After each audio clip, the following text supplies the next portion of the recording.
Irmãos, conforme o tema proposto,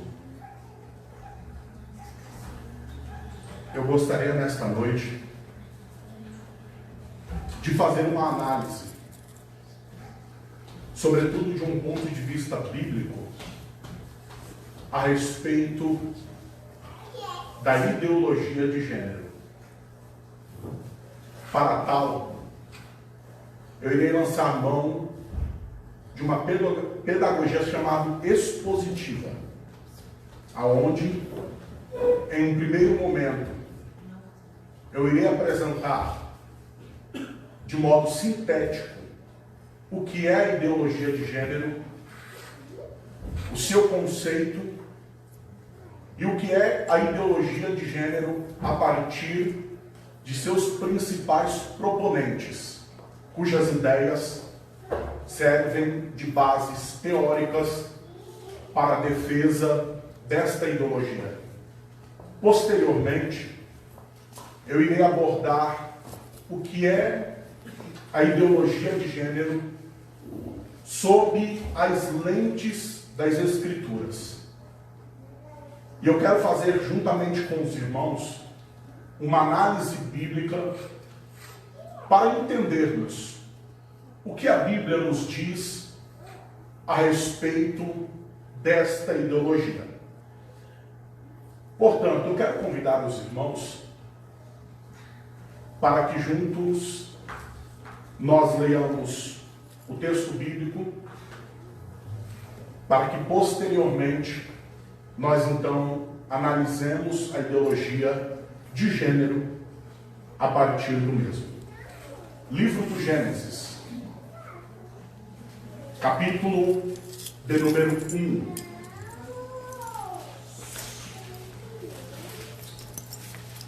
É minha Bíblia, aquele armário branco lá.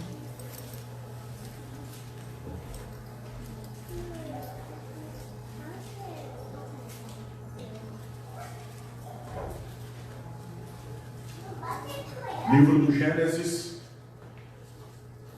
capítulo 1. Nós iremos ler os versículos 26, 27 e 28. Por gentileza, os que encontraram o texto bíblico, confirme dizendo amém. Amém. Também disse Deus: façamos o homem à nossa imagem, conforme a nossa semelhança. Tenha ele domínio sobre os peixes do mar, sobre as aves dos céus, sobre os animais domésticos, sobre toda a terra e sobre todos os répteis que rastejam pela terra. Criou Deus, pois, o homem à sua imagem.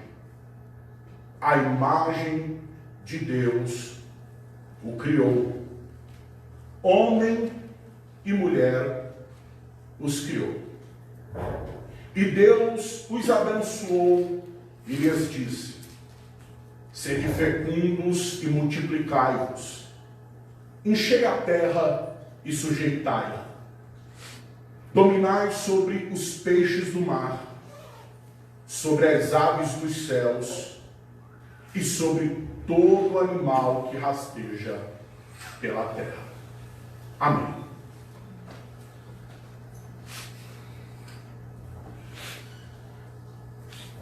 A ética sexual exposta nas Escrituras é elevadíssima.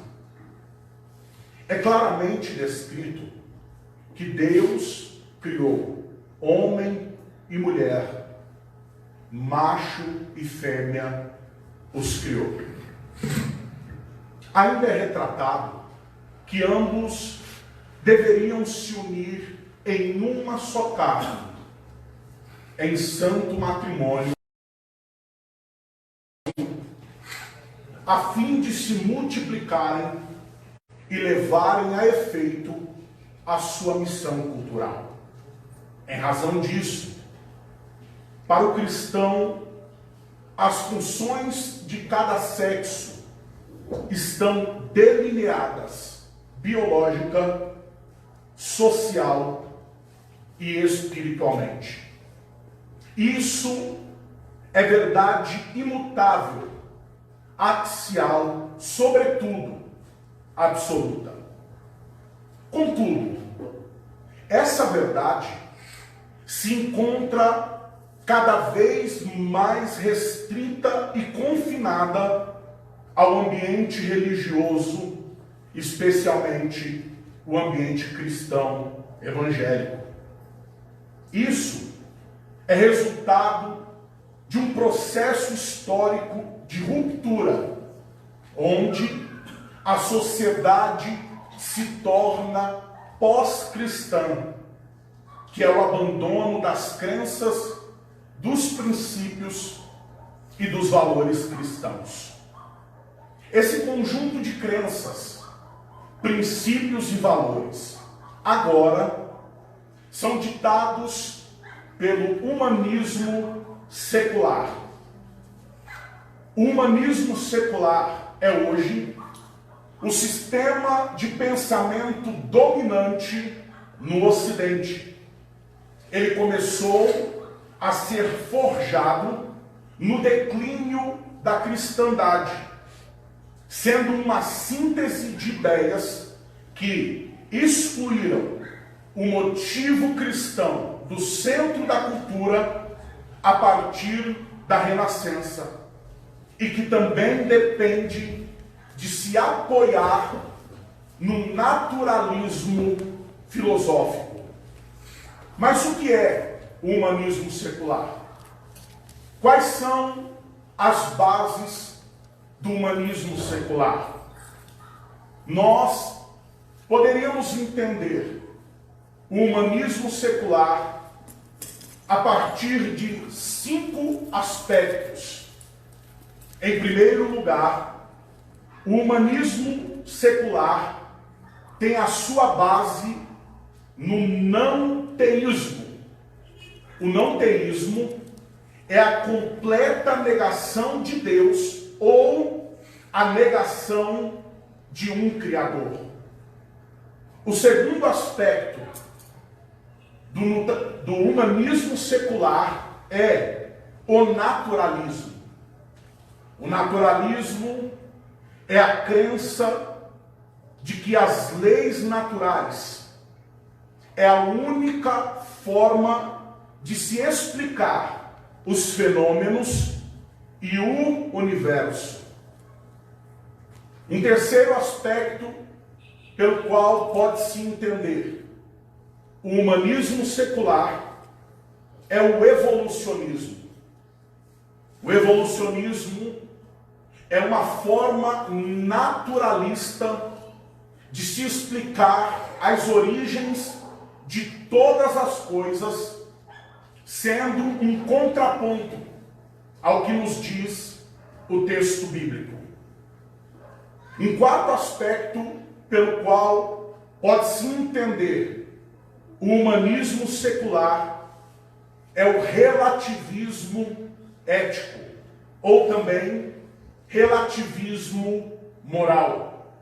O relativismo ético é a total rejeição dos valores morais absolutos dados por Deus, sendo, a partir de então, os seres humanos que agora ditam esses padrões e os alteram conforme as circunstâncias.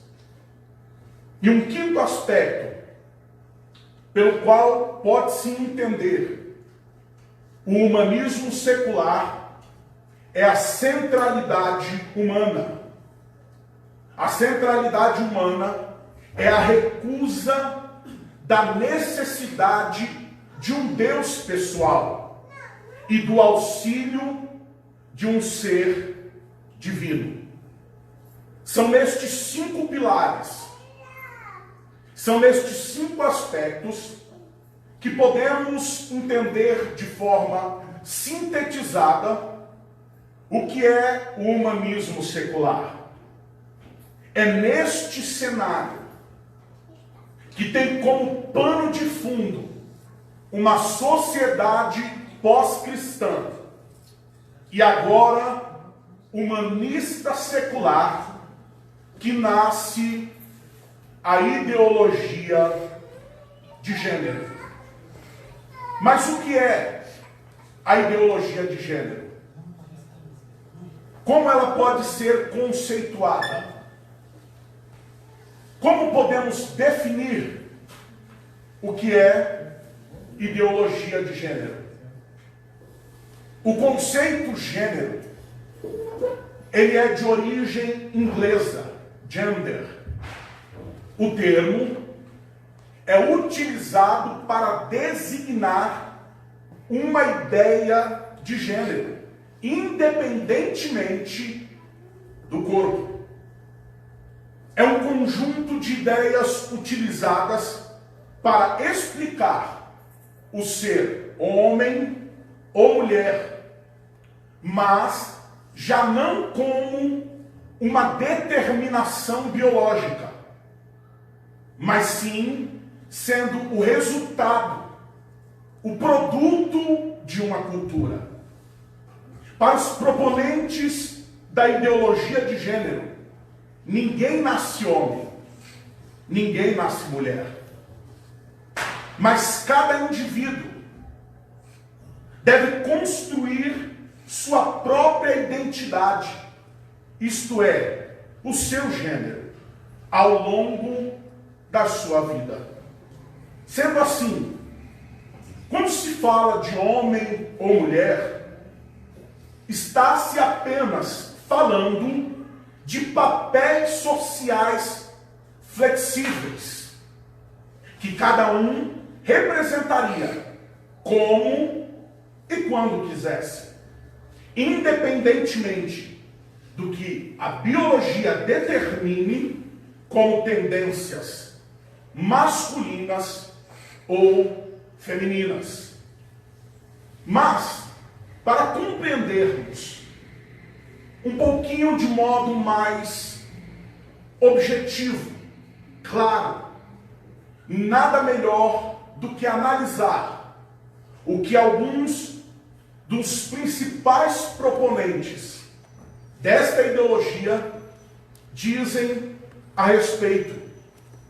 E eu quero aqui fazer menção a 5 desses principais proponentes da ideologia de gênero e o que eles pensam a respeito. O psicólogo e sexólogo neozelandês John Money, ele foi indicado como o primeiro a utilizar o termo em uma obra de 1955. Ele diz: gênero é um certo tipo particular de conduta do homem e da mulher, e que não está ligado necessariamente a sexo. Vejamos então que para John Money, gênero, ele não está intrinsecamente relacionado, ou não se trata de um correlato a sexo biológico. Para ele, é um certo tipo particular de conduta, de comportamento. Seguindo a esteira desse pensamento, Simone de Beauvoir, uma das principais proponentes não só da ideologia de gênero, mas do movimento feminista contemporâneo. Ela, que era filósofa, conhecida também por ter um caso com um outro filósofo famoso, Jean-Paul Sartre. Ela é uma das principais ideólogas desse pensamento. As suas ideias não só serviram de força motriz para as ideias da ideologia de gênero, mas também alimentaram a revolução cultural e sexual ocorrida nos anos 60 do século passado. Contudo, a esse respeito, em seu livro O Segundo Sexo, Simone de Beauvoir, ela disse o seguinte: ninguém nasce mulher, torna-se mulher. Nenhum destino biológico, psíquico, econômico define a forma que a fêmea humana assume no seio da sociedade. É o conjunto da civilização que elabora esse produto intermediário entre o macho e o castrado, que qualificam de feminino. Então percebam, novamente, há um espectro central na ideia. Para Simone de Beauvoir, uma mulher, ela não nasce mulher, mas o comportamento que eles definem como gênero se dará conforme o contexto cultural e social em que ela esteja inserida, em que ele esteja inserido. Em 1968, o psiquiatra americano Robert Stoller, ele escreveu o livro Sex and Gender, que no português é Sexo e Gênero. Esta obra é considerada a base para a ideologia de gênero. É nesta obra que Robert Stoller vai defender o seguinte, abre aspas, sexo é somente biológico e gênero é o que cada sociedade atribui a esse papel. Aqui fica ainda um pouco mais claro o que se pensam a respeito da ideologia de gênero. O que Robert Stoller está dizendo é que, ainda que biologicamente alguém nasça homem ou mulher, isso não deve ser uma praxe de conduta, pois, ainda que nascido homem ou mulher biologicamente, o que vai designar, o que vai definir o gênero que ele ou ela venham a se identificar é o que a sociedade em que eles estão inseridos vierem a lhe atribuir. É o papel que a sociedade na qual eles estão contextualizados vierem atribuir a eles. Em 1970, no livro A Dialética do Sexo, Shulamit Firestone, ela escreveu o seguinte, abre aspas, a meta definitiva da revolução feminista deve ser igualmente, ao contrário do primeiro movimento feminista, não apenas acabar com o privilégio masculino, mas também com a própria diferença de sexos.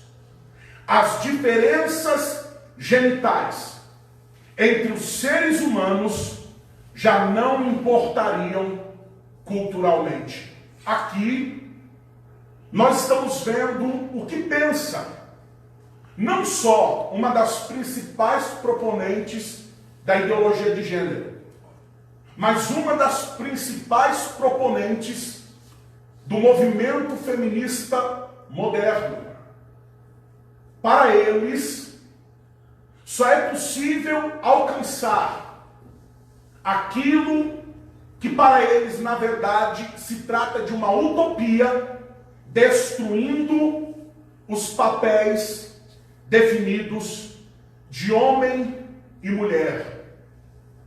Para eles, é fundamental, para que possam alcançar aquilo que almeja as ideologias, a destruição da família nuclear, que é homem, mulher e filhos.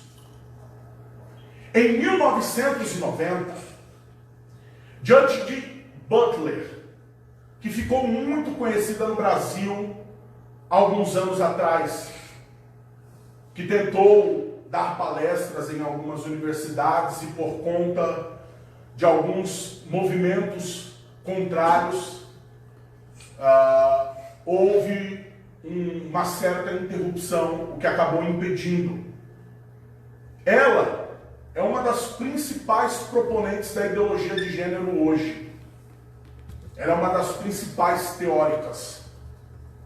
No livro Questão de Gênero, o feminismo e a subversão da identidade, Judith Butler, ela disse o seguinte, abre aspas, o gênero é uma construção cultural.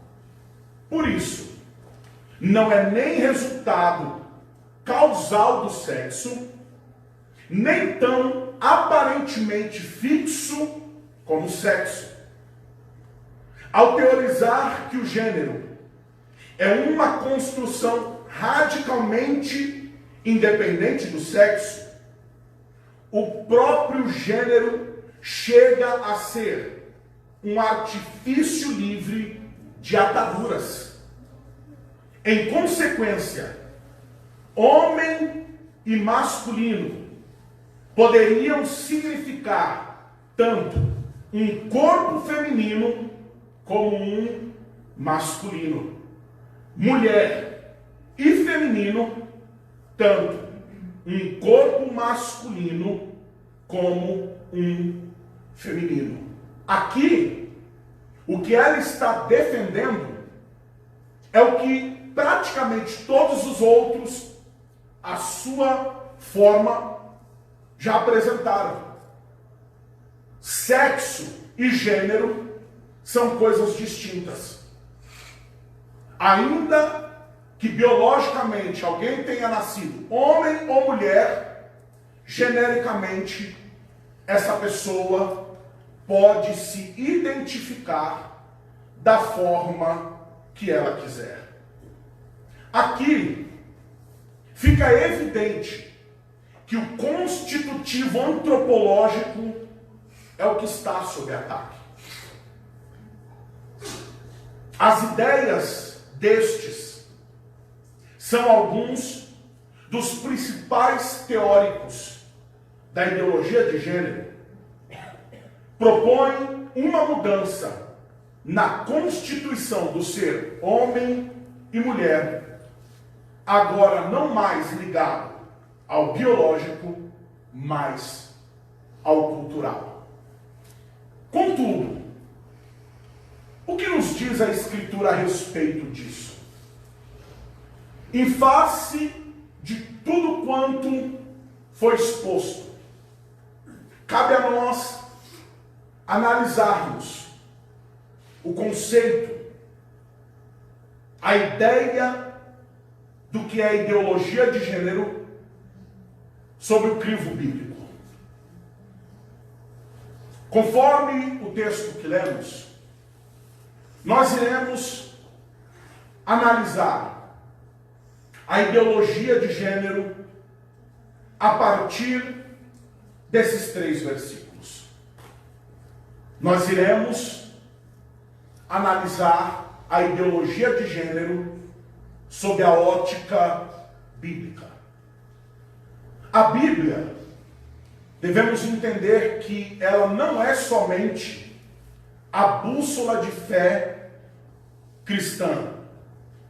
ela é também as lentes pelas quais nós enxergamos o mundo e tudo o que nele há.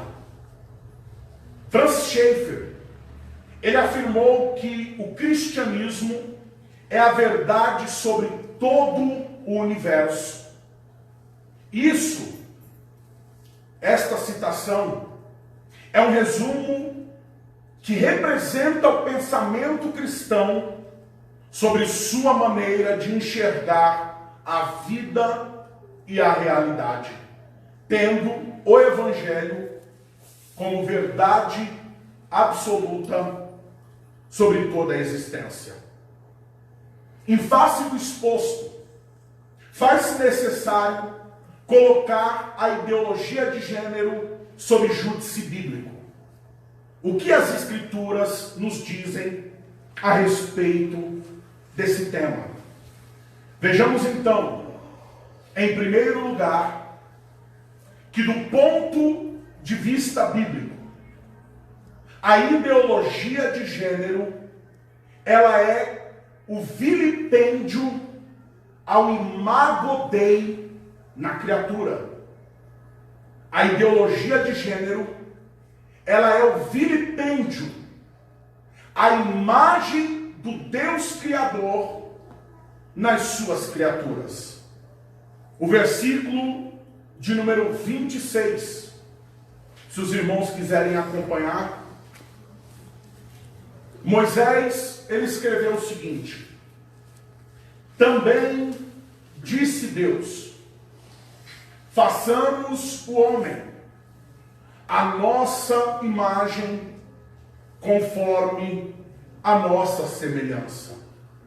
Tenha ele domínio sobre os peixes do mar, sobre as aves dos céus, sobre os animais domésticos, sobre toda a terra e sobre todos os répteis que rastejam sobre a terra. Warren Wiersbe, ele diz que a criação do primeiro homem é considerada uma ocasião muito especial, pois antes do acontecimento é realizada uma espécie de conferência. As palavras aqui descritas, façamos o homem à nossa imagem, parecem ser a conclusão de uma deliberação entre as pessoas da divindade. Não é possível que Deus estivesse discutindo os seus planos com anjos, pois eles não foram feitos à imagem dele, ou à nossa imagem, e não tiveram nada a ver com a criação de Adão. Aqui nesse texto está descrito aquilo que é conhecido como a coroa da glória de Deus na criação. Esse é o apogeu da criação de Deus. Esse é o ponto alto. Em face disso, há um contrassenso. Até aqui, para tudo Deus disse: haja luz, e houve luz. Haja animais marítimos, e houve. Haja terra sobre o firmamento, e houve. Contudo, aqui especificamente, Deus não disse haja. Deus disse façamos. Aqui é apresentado um Deus todo-poderoso que criou todas as coisas a partir do nada, sem uma matéria-prima. Esse mesmo Deus resolve criar o homem à sua imagem e semelhança. Mas o que Deus estava querendo dizer quando disse: façamos o homem conforme a nossa imagem e semelhança? Será que Deus estava falando a respeito de uma questão estética. Será que quando Deus disse, façamos o homem conforme a nossa imagem e semelhança, Ele estava fazendo uma referência à estrutura física e biológica do homem? Não. Absolutamente não. Para responder a isso, William MacDonald, ele nos traz luz a respeito do que Deus quis dizer. Ele vai dizer que isso significa que o homem foi colocado na terra como representante de Deus. E de certa forma, em certa medida, ele partilha características semelhantes com o Senhor. Como Deus, o homem possui intelecto. Como Deus, o homem possui juízo moral. Como Deus, o homem pode se comunicar com os outros. E como Deus, o homem possui uma natureza emocional que transcende os seus instintos. Isso, na teologia, é chamado de atributos comunicáveis ou atributos compartilháveis de Deus. São aspectos, características da divindade que Ele compartilha com o homem em certa medida e até certo ponto. A ideia é que a ação, o pensamento e o sentimento do ser humano devem ser uma transcrição do Criador. Em outras palavras, as nossas ações, os nossos pensamentos e os nossos sentimentos devem transcrever, devem reproduzir a imagem do Criador. É essa a ideia aqui, nessa expressão. Aqui é estabelecido um relacionamento pessoal entre Deus e o homem, o que é diferente de qualquer outro aspecto da criação. Os animais não possuem esse nível relacional com Deus. As árvores, os oceanos, ainda que manifestem a glória de Deus, não possuem esse nível relacional com Deus. Na criação, o imago Dei, ou a imagem de Deus, conferiu ao ser humano dignidade, moralidade, santificação, autoridade, igualdade e operacionalidade.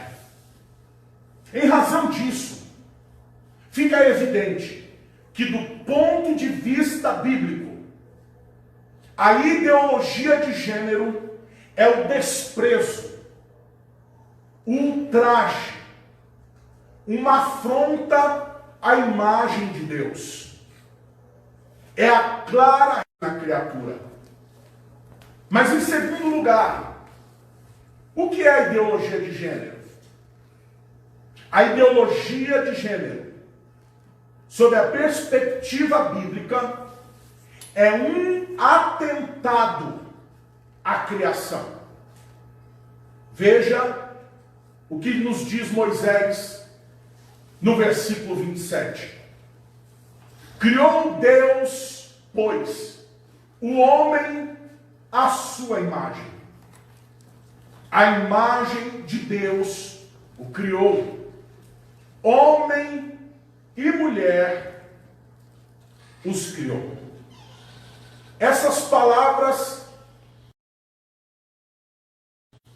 explicitam que na criação Deus estabeleceu gêneros definidos, homem e mulher, dependendo da tradução, fêmea e macho.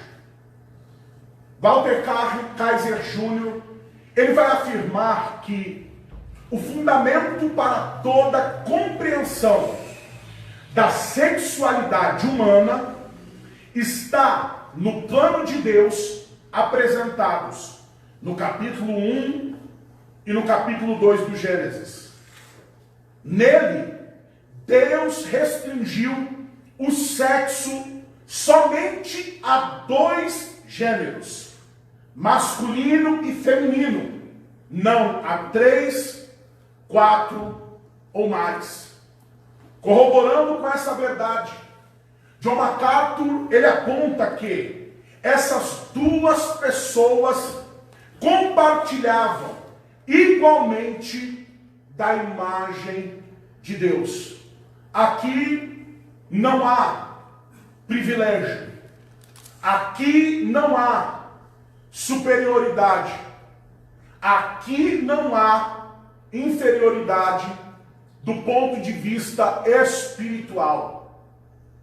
Anos, milênios depois, Paulo corroborou essa verdade quando disse que em Cristo não há judeu, nem grego, homem e nem mulher. Paulo não estava abolindo sexos. Paulo não estava extinguindo gêneros.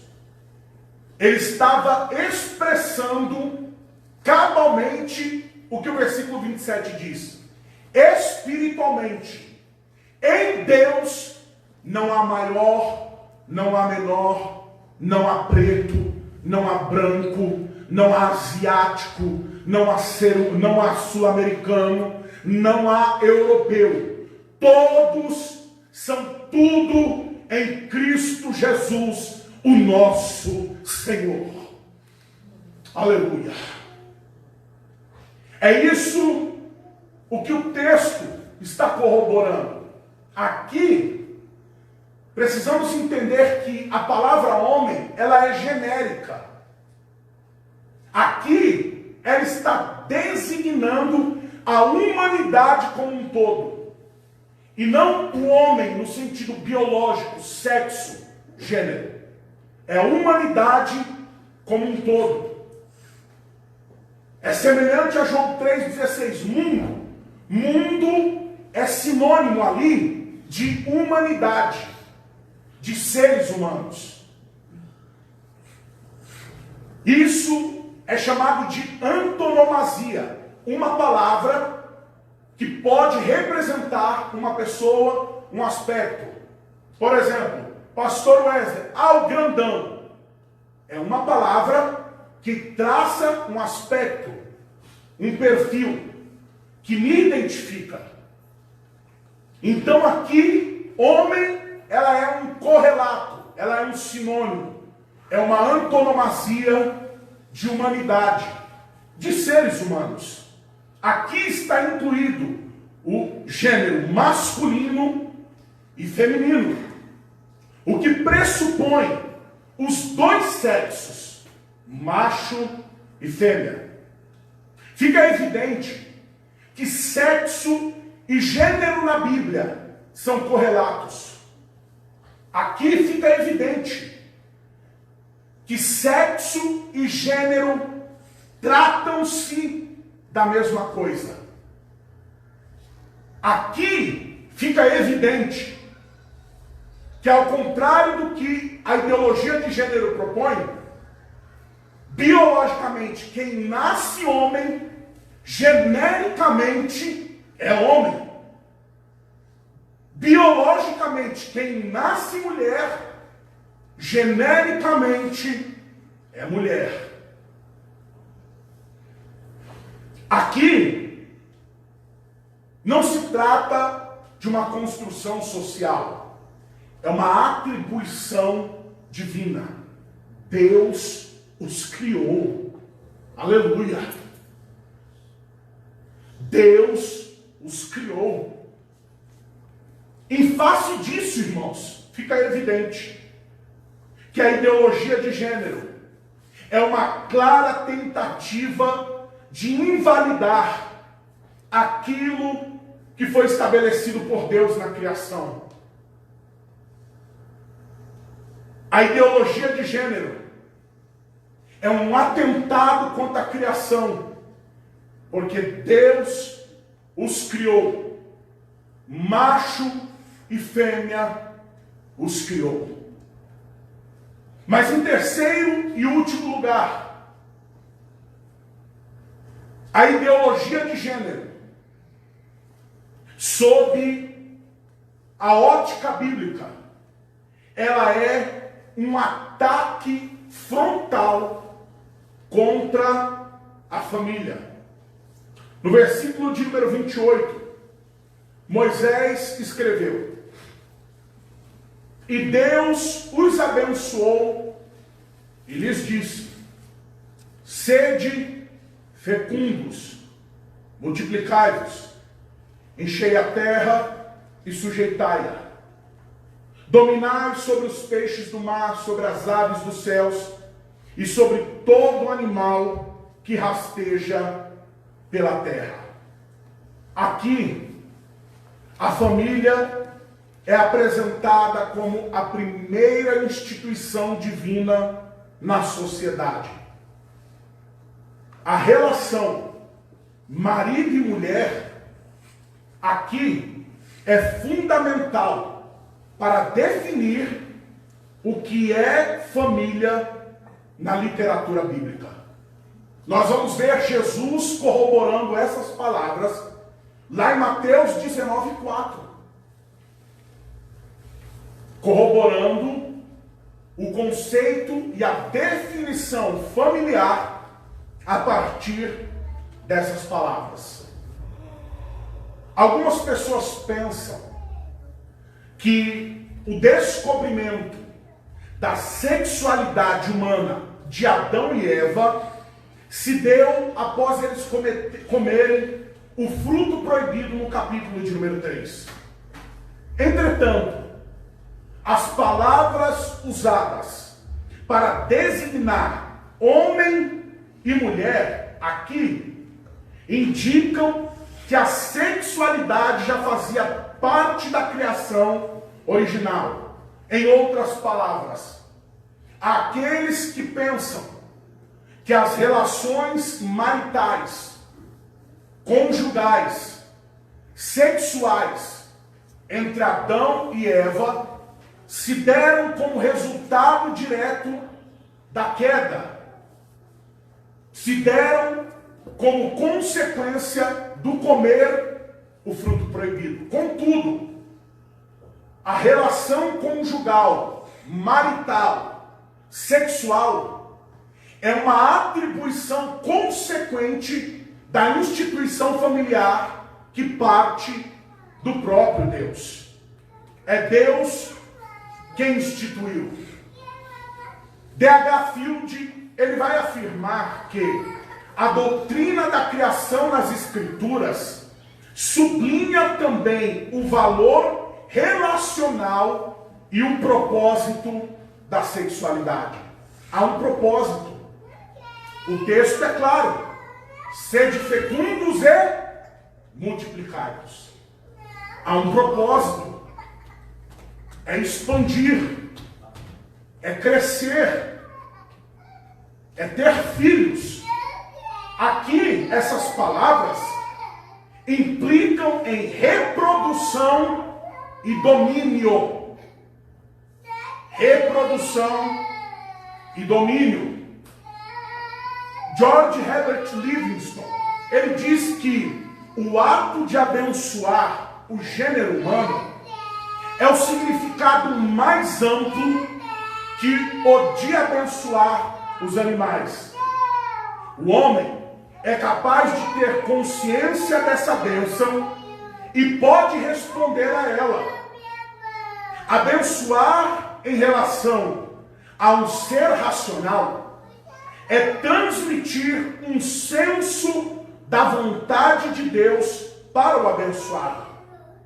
Isto é especialmente significativo para o homem, pois a ordem de procriar coloca a aprovação de Deus no ato da reprodução. Essencialmente, a relação homem-mulher na procriação, ela é boa. Eu vou repetir esse trecho. Essencialmente, a relação homem e mulher na criação é boa, está dentro da vontade de Deus e é básica para o bem-estar deles. Aqui está claro que, dentre outros aspectos, na sexualidade entre homem e mulher, ela tem o propósito de reprodução, de multiplicação. E aqui há um fator muito interessante em rota de colisão com a ideologia de gênero. Quando nós olhamos a ideologia de gênero mais abaixo da superfície, nas suas raízes, elas estão diretamente ligadas a Karl Marx e Friedrich Engels. Eles entendiam que a família nuclear ou família, elas eram uma ferramenta de opressão contra o proletariado, que em razão disso, ela precisava ser destruída. Mas em contrapartida, aqui Deus está dizendo, tenham filhos, tenha família. E quando nós entendemos isso, nós vemos que a ideologia de gênero, ela constitui-se inimiga da família. Porque se ninguém mais é homem, se ninguém mais é mulher, ou se a mulher não é mais mulher e o homem não é mais homem, o plano, a missão cultural de Deus para o homem e para a mulher não é levado a efeito, não é posto em prática. E para concluir, irmãos, eu gostaria de aconselhar os meus irmãos em Cristo e dizer que os princípios de Deus são imutáveis e eternos. Deus não muda conforme as circunstâncias. Eu me lembro no ano passado, quando houve aquele caso de repercussão nacional, aonde uma criança era abusada sexualmente por seu tio e por seu avô. Uma pessoa me mandou no chat da minha rede social dizendo: ah, pastor, eu acho que nesse caso Deus permite o aborto. Deus não muda. Deus não é relativista. Os seus princípios são imutáveis e eternos. E é por esses princípios que o cristão deve guiar o seu viver. Ser cristão é ser supra-ideológico. A forma como nós enxergamos o mundo não é conforme as ideologias desta vida. Ainda que nós encontremos respingos do cristianismo, mas eles não são o cristianismo. O cristianismo está acima disso tudo. A vida do cristão, ela não é regida por essas ideologias que são contrárias a Deus. O cristão, ele vive não para a sua satisfação pessoal, ele vive para a glória de Deus. E isso implica em viver na contramão desse mundo. Nunca sacrifique as verdades eternas de Deus em nome do amor e respeito a todas as pessoas. Nós devemos amar a todos, independente de suas opções individuais e particulares. Mas nós nunca devemos sacrificar os princípios estabelecidos por Deus desde a eternidade em nome de um suposto amor. Não estou dizendo que devamos ser radicais, que devamos nos postar como lunáticos que não sabem amá-los, respeitá-los.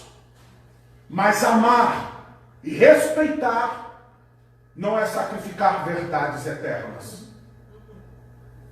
Eu vivo em um ambiente extremamente hostil à minha fé.